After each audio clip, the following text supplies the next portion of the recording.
Hello friends, in this video we will discuss about development length. So what is development length? It is a length of steel bar needed to be embedded into the column to establish the desired bond strength between concrete and steel.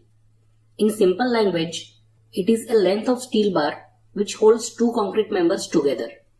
Concrete members like beam, column, footing, etc. Development length is provided at column beam joint or column footing joint. Here you can see in the picture, this is the development length for beam column joint. This is the main bar in the beam which is extended from here to here to safely transfer stresses from beam to column, and this portion of length is called as development length. So now let us understand why we provide development length. The answer is development length creates a safe bond between bar surface and concrete. It also ensures during ultimate load conditions, the reinforcement bar should not slip through the concrete. It transfers stresses or load from beam to column smoothly. Now we understood why we provide it. Now let us understand what will happen if we don't provide development length. If we don't provide development length, or if we provide less development length against the required, then the structures will be prone to encounter failure due to slippage of joints. In such cases, the bars will not break first, but the failure will happen at joints and laps prior to breaking of reinforcement bars. In short, reinforcement bars will split from concrete. Let us take the case of beam column joint in which development length is not provided. If we apply force more than maximum permissible limit, then the restraining force between the beam and the concrete column will not be sufficient to hold the beams at its position. The beam will come out of the concrete column if the development length is not provided at the time of construction. The development length is needed to provide support to the beam to reduce the chances of beam coming out of the concrete column.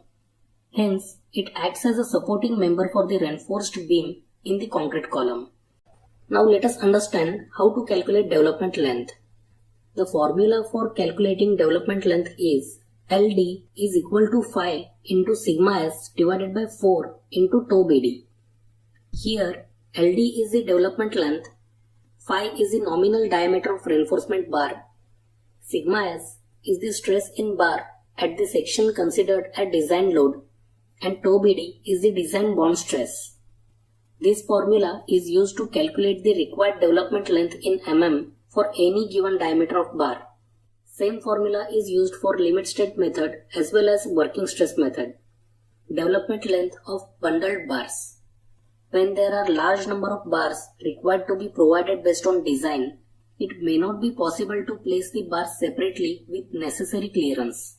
In such cases, there are two options. Option number 1, increase the size of concrete member, that is column or beam. Number 2, bundle the bars in groups of 2, 3 or 4 bars. Here, if we consider option number 1 and if we increase the size of concrete member, then there will be cost implication. So it's better to go with option number 2. If we bundle the bars, then these bars will have a low contact area with the surrounding concrete when compared to the bars placed separately. This affects the bonding between concrete and rebars, which is often concern especially in beams. To compensate this, the development length is increased suitably. If 2 bars are bundled, then the development length shall be increased by 10%. If 3 bars are bundled, then the development length shall be increased by 20%.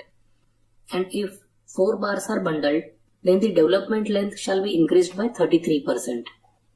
Now let us understand what are the factors that affect development length. Number 1. Compressive strength of concrete. The development length required for a rebar is inversely proportional to compressive strength of concrete, which means if more is the compressive strength, then less would be the required development length. Number 2. Density of the concrete. If lightweight concrete is used, development length must be increased. Number 3. Rebar clear cover. If we increase concrete cover, then development length will decrease. Number 4. Rebar center to center spacing. If the rebar spacing is increased, then more concrete will be available per rebar to resist horizontal splitting. In beams, bars are typically spaced about 1 or 2 bar diameters apart. On the other hand, for slabs, footings and certain other types of members, bar spacings are typically higher and thus required development length is less. Number 5. Coating of rebar. Sometimes in some projects where the structure is subjected to corrosive environmental conditions or dicing chemicals, there epoxy coated rebars are used instead of normal rebar. Studies have shown that in such cases, the bond strength between concrete and rebar is reduced and thus more development length is required. Number 6. Rebar diameter. Most important and common factor that would influence the development length is the diameter of the reinforcement used. It has been observed that smaller diameter bars require lower development length than that of the larger diameter rebar. So friends, see you in the next video. Thanks for watching.